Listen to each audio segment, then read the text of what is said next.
আমাদের পার্শ্ববর্তী রাষ্ট্রের একটি শহর আছে শিলং, সেখানের রিসর্টে বসে ট্রেনিং নিয়ে বাংলাদেশে নেমে একটি বড় দলের একজন বড় নেতা বলেছেন তার দল নাকি বাংলাদেশে একমাত্র বাংলাদেশপন্থী রাজনৈতিক দল। আমি ওনাকে বিনয়ের সাথে মনে করিয়ে দিতে চাই, আজকের এই মঞ্চে, আপনাদের সামনের এই মঞ্চে ৭১-এর বীর মুক্তিযোদ্ধা কর্নেল অলি সাহেব বসে আছেন। আমি স্মরণ করিয়ে দিতে চাই, আজকের এই মঞ্চে ২৪-এর জুলাই যোদ্ধা সাদিক কায়েম এবং সাদ্দাম বসে আছে। যেই মঞ্চে ৭১ এবং ২৪ মিলিত হয়, সেই মঞ্চকে আগামী দিনের প্রধানমন্ত্রী ডাক্তার শফিকুর রহমান ঐক্যবদ্ধ বাংলাদেশ হিসাবে ঘোষণা দিয়েছেন। বিসমিল্লাহির রহমানির রহিম। ঢাকা ৭ আসন বাংলাদেশ জামায়াতে ইসলামী কর্তৃক আয়োজিত আজকের এই সমাবেশের সম্মানিত সভাপতি, মঞ্চে উপবিষ্ট এই সমাবেশের প্রধান অতিথি বাংলাদেশ জামায়াতে ইসলামের সম্মানিত আমিরে জামাত ডাক্তার শফিকুর রহমান, মঞ্চে উপবিষ্ট ১১ দলের সর্বস্তরের নেতৃবৃন্দ, আমার সামনে উপস্থিত মিডিয়ার ভাইয়েরা এবং ঢাকা ৭ আসনের সর্বস্তরের জনগণ, সবাইকে জানাই আমার দল জাগপার পক্ষ থেকে সংগ্রামী সালাম এবং শুভেচ্ছা। আসসালামু আলাইকুম।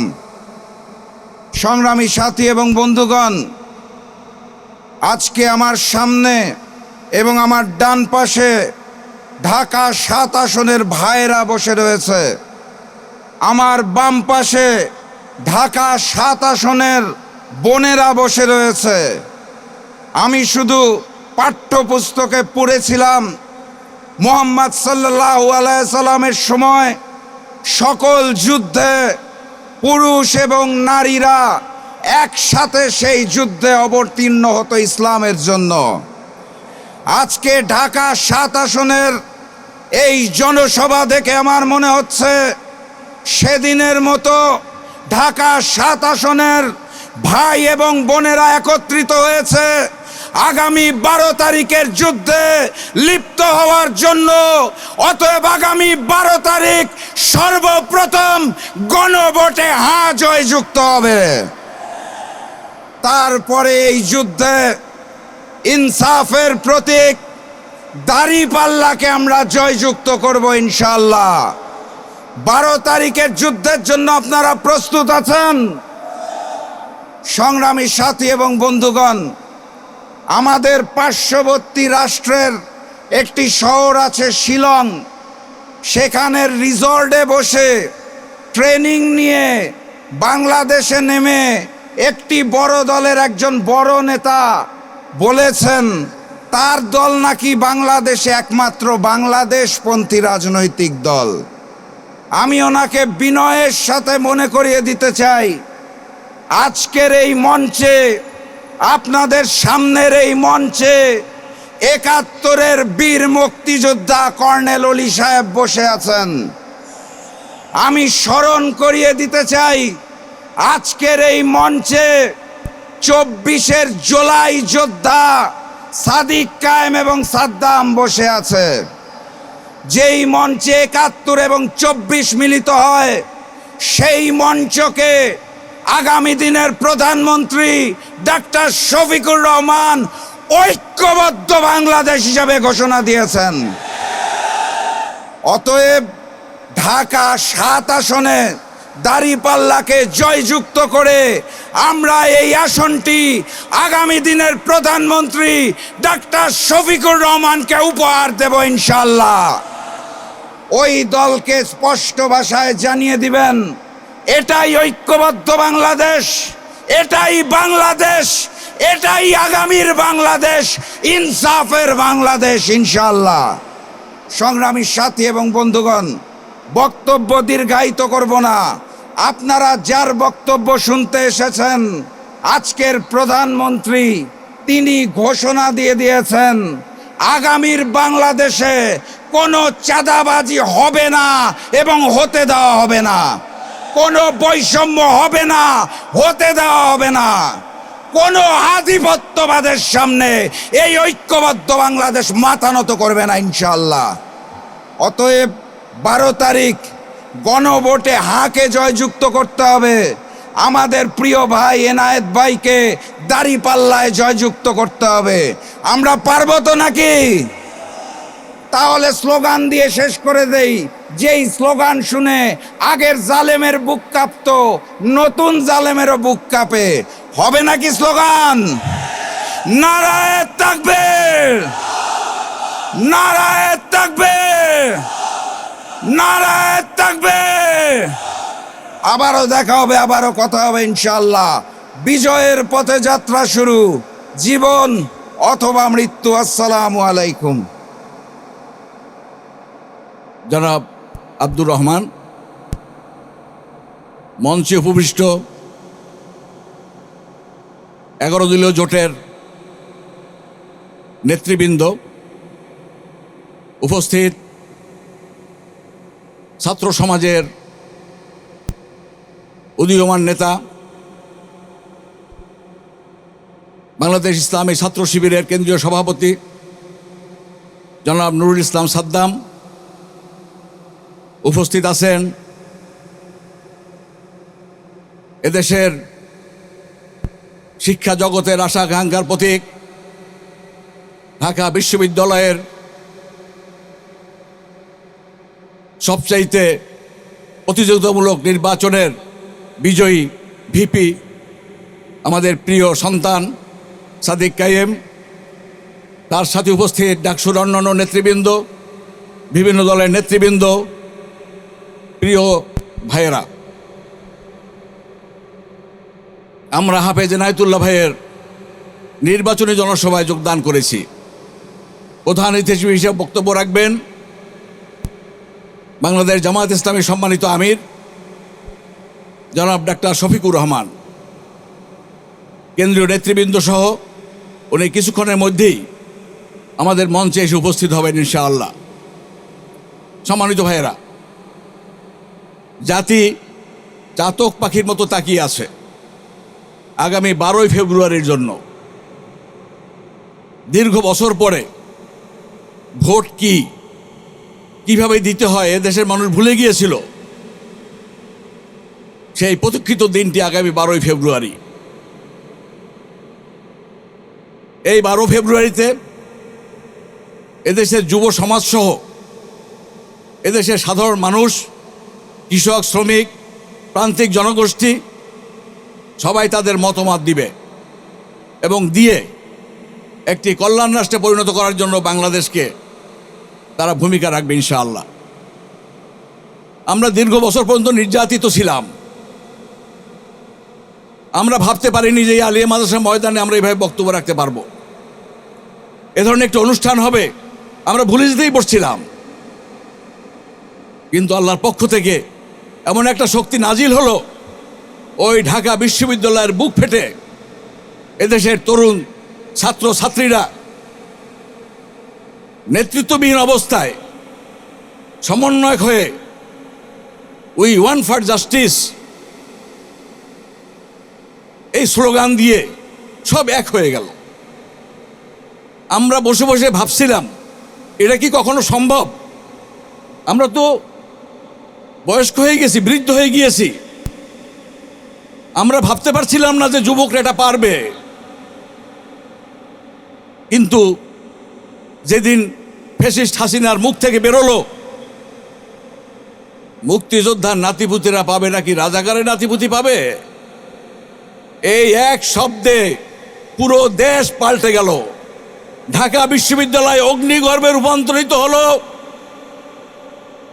রোকেয়া হল, শামসুন্নাহার হল থেকে ছাত্রীরা বেরিয়ে আসলো যারা কখনো মাথায় ওড়না পরেনি। তারা একটা স্লোগান দিয়ে বেরিয়ে আসলো, সারা দেশ জেগে উঠলো, লক্ষ লক্ষ জনতা রাজপথে নেমে আসলো। আবার বৃদ্ধ বনিতা, ছোট্ট শিশু, মা রুটি তৈরি করে খিচুড়ি পাক করে রাস্তায় আসতেছে তার সন্তানদের জন্য খাবার নিয়ে। এরকম একটি অবস্থা তৈরি হয়ে গেছিল ঢাকা সহ সারা বাংলাদেশে। নেতৃত্বে ঢাকা বিশ্ববিদ্যালয় সহ বিভিন্ন পাবলিক বিশ্ববিদ্যালয়, বেসরকারি বিশ্ববিদ্যালয়, স্কুল, কলেজ, মাদ্রাসা, কওমি মাদ্রাসা, সমস্ত ছাত্র জনতা কি এক আকর্ষণ, হেমিলনের বাসিওয়ালার মতো ঢাকা বিশ্ববিদ্যালয়ে থেকে সাদেক কাইয়েমরা ঘোষণা করছে, আর মানুষ সব রাজপথে নেমে আসছে। এই দৃশ্যের সাক্ষী আপনারা, শহীদদের রক্তে রঞ্জিত আপনাদের এখান থেকে একটু দূরে চাংখার ফুলে যে ঘটনা ঘটিয়ে দিল, এরপরে জাতির বিবেক আর নিশ্চুপ থাকতে পারেনি।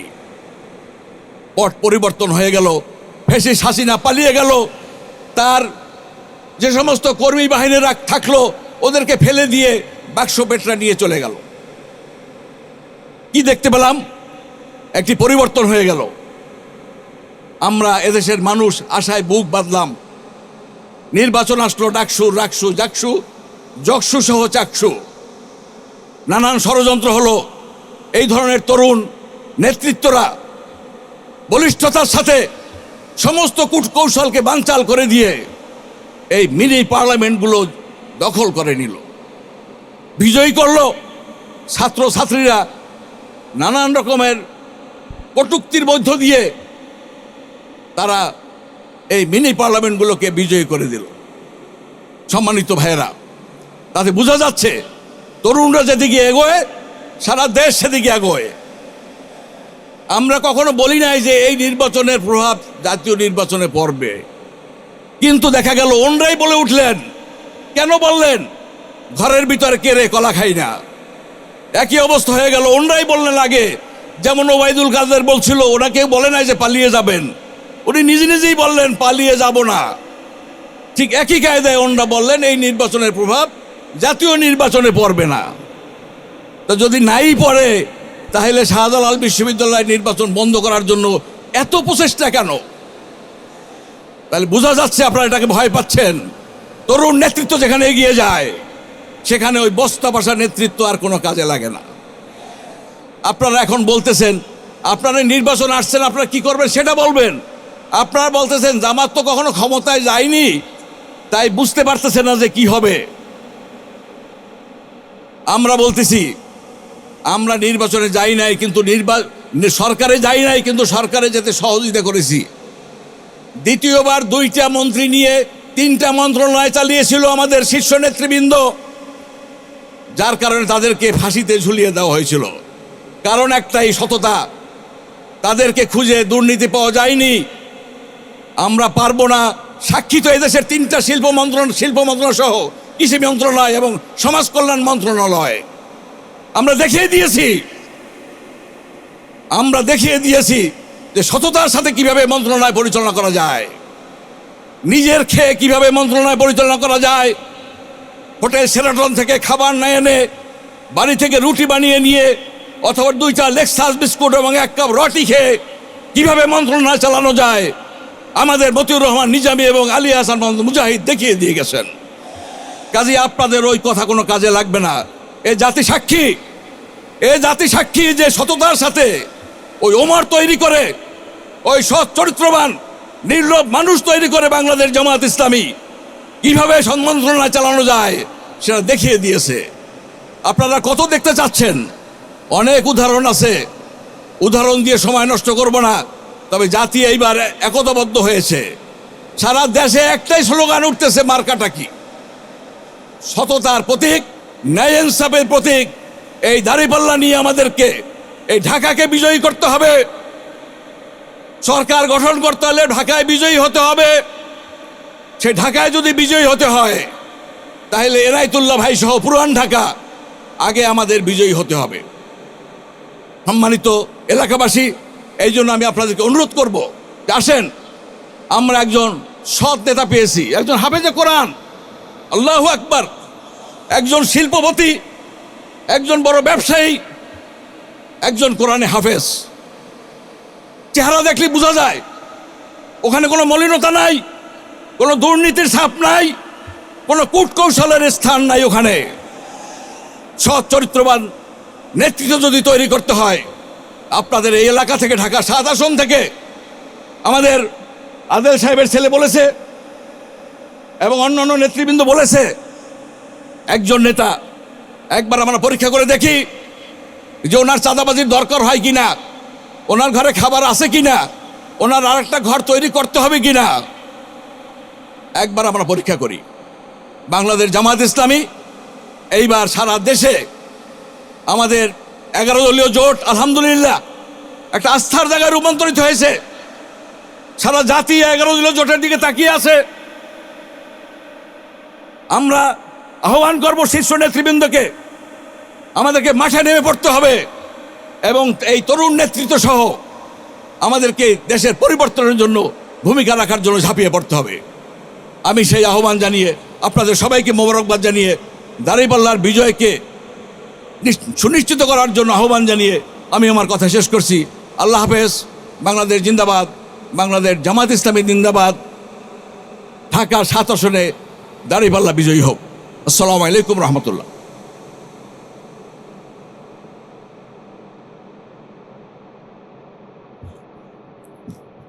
সম্মানিত উপস্থিতি, এ পর্যায়ে বক্তব্য রাখবেন বাংলাদেশের দ্বিতীয় পার্লামেন্ট খ্যাত ঢাকা বিশ্ববিদ্যালয়